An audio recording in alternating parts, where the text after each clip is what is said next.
The albums, not the Little Big Band albums, but the other one, Fuse, Traveler, and Limelight, were all, they had the same kind of sound, but a slightly different style. Right. Do you feel you have to reinvent yourself at every album? What can we expect for this one? Absolutely. You know, different producers have a tendency to try to bring other stuff out. Some are neutral. I'd have to say some producers can be neutral. Some producers really lend their sense of sound. You know, you try to move around a little bit with producers just to, you know, to keep something fresh. And Fuse is one of my favorites, actually. And I use Joe Hardy on that. Joe Hardy, of course, produced Just Came Back. And I find I just need you know, I've got this dual personality. Well, actually probably more than that. But I've got the little big band me, and I've got the rock guy, you know, or at least the rock blues guy. And I have to feed both, you know. This one starts crabbing if I do this too much. This one's like, hey, you know. So it's really been important over the years that I keep them both going, and because, you know, after a while of doing one, I get a little saturated and tired, and I got, oh my God, I'd love to play some Ray Charles and some Jackie Wilson, and when I've done that for too long, I'm like, little, okay, man, I gotta change up, and it always feels good to be able to write contemporary music. Yeah. Why is Fuse one of your favorite albums? Well, I just I enjoyed the writing. It was one of the first times I got into writing a lot. Like, I think I wrote almost most of the songs on that record. I think there's only 2 or 3 that I didn't write. I'd found a writing partner in Craig Northey on that record that we were really coming up with a lot of material. This new record, I wrote a lot with a guy named Tom Wilson. And Tom, apart from his work with Blackie and the Rodeo Kings, is probably most known for the big hit he had with Junk House. Years ago, he had a song called Going Out of My Head. And anyway, he's a great guy. We wrote a lot of this stuff on this record. I wrote a lot of it with him. And you wrote Freedom together. Yeah, we did. Right? Yeah. That's right. Yeah.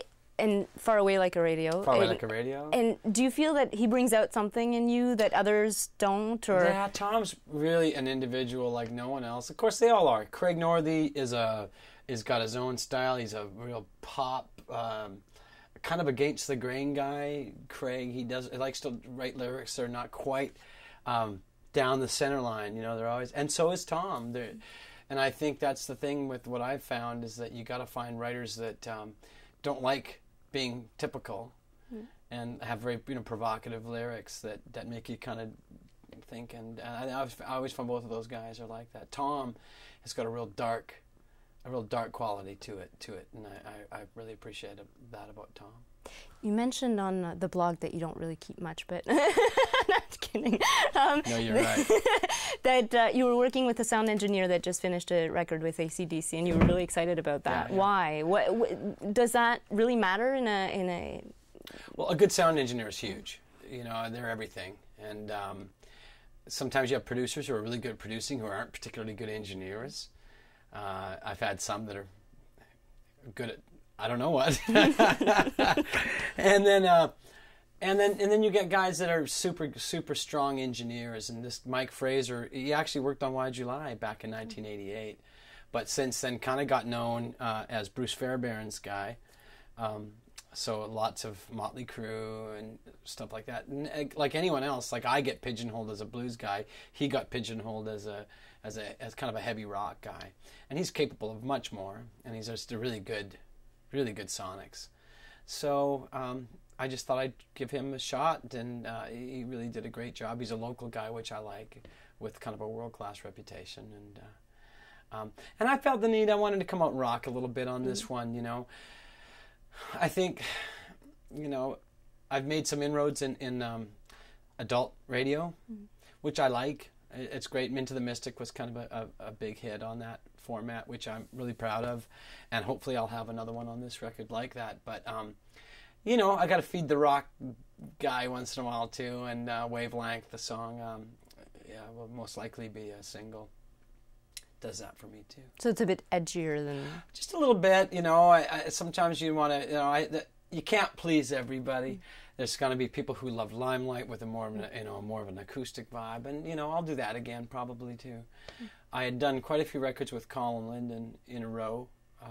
That one, Little Big Band 3, the Christmas Little Big Band record, and I think it was time just to for me and Colin to take a bit of a break. As much as I love him, and he's such a we just been friends forever and ever and ever, and but I think it's important after a while for the fairness of both of you to give it a rest. And you've been doing this for 30 years now.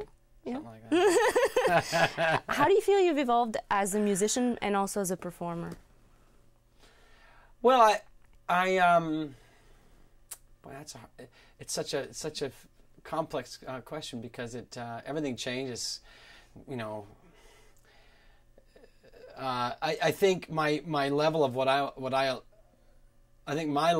think is a good song is, it's different. I think you change as you go, but I think I'm a better songwriter than I was. And I think when I was younger, some of those songs, although 5 Long Years, I'm proud of that. There's some I really am proud of. There's some I'm not so proud of. I never mention names because but it's the way it is. You can't have. Wouldn't it be great if you were 23 and you had all the answers and you did it all right, and wow, was I awesome that I wrote such great. But it is what it is, and it was what it was, and you got to just kind of move on and allow yourself to grow and accept the things that you did maybe wrong with a sense of humor. And do you like it as much performing now as you did, or more? Oh, more. It's all I've ever known, and music's all I've ever. It's really what it's everything to me, and I love it. So that never changes. It's always been the same, really. I don't know if it's any more than it was, although I've had the fortune of being able to continue it, and that's I never lose my gratitude for that. Did you ever want to push a little harder in the States? Well, I had my 2 shots at America. Well, I had 3. You never say never. I'm of the opinion that if it's meant to be, it'll be. I don't lose sleep over it because, it's a hard, business has changed hugely. I'm not going to jump in a van and stay at Red Roof Inns anymore, ever. So, no. It's allowed me a really great home life with my kids. I can do what I do for a living. I've done well that way, but I'm still be able to be a dad, And had it been different, in any way, something else would have been different as well. So again, I completely accept that, and it's not that important to me. The most important thing to me is the craft, and being able to do and become better at what you do. I think I'd rather tour Europe anyway than the States at the end of the day. But it's changed, and I had a good shot in the States where we could have almost turned it over, but nowadays to turn over something in the States without throwing $1 million at it, even on the lowest level, I'm talking like maybe a little bit of AAA play. You got to throw $1 million to start, and it's just the kind of bread that record companies don't have anymore.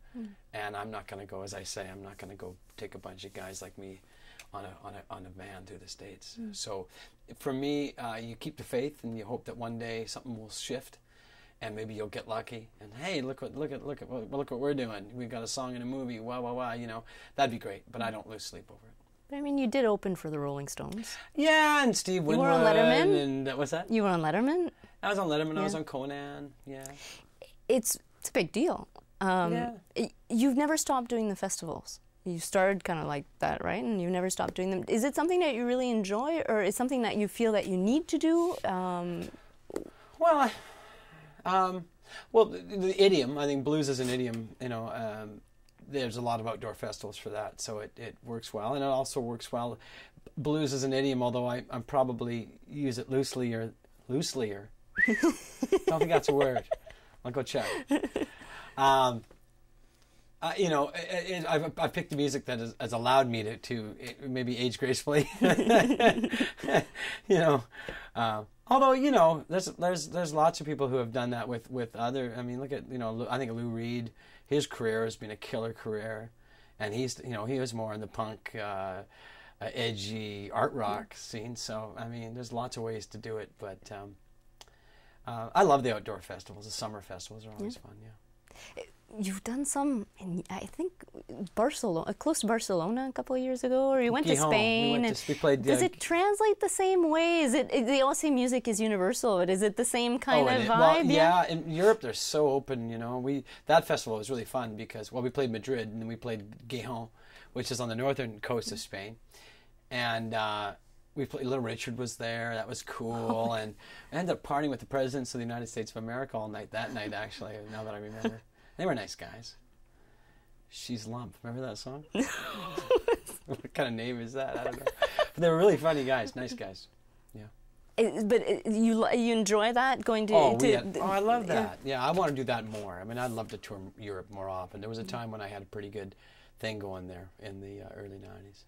Do you find it more difficult now in the digital age with iTunes and so on? Do you find it more difficult as a Canadian recording artist to put your music out there? And is it a completely different reality than when you started? Well, you don't have a lot of money to work with now, although you just get your project done with the things you need to do with the budget you get. You just by the There's no lounging around. There's no, let me sit with that for a week and I'll see how I feel about that. There's none of that. It's like you got to get in, you get it done. There's not a lot of, there's just not big deep pockets for the budgets, and often you don't need it. So that can work in your favor. We've made records that are definitely you don't need it, and then some of them it really does take that kind of time, especially the more complex records. But that's all. I've always made my money from playing live. All my life. That's been what I do. So it hasn't really affected me in a huge way.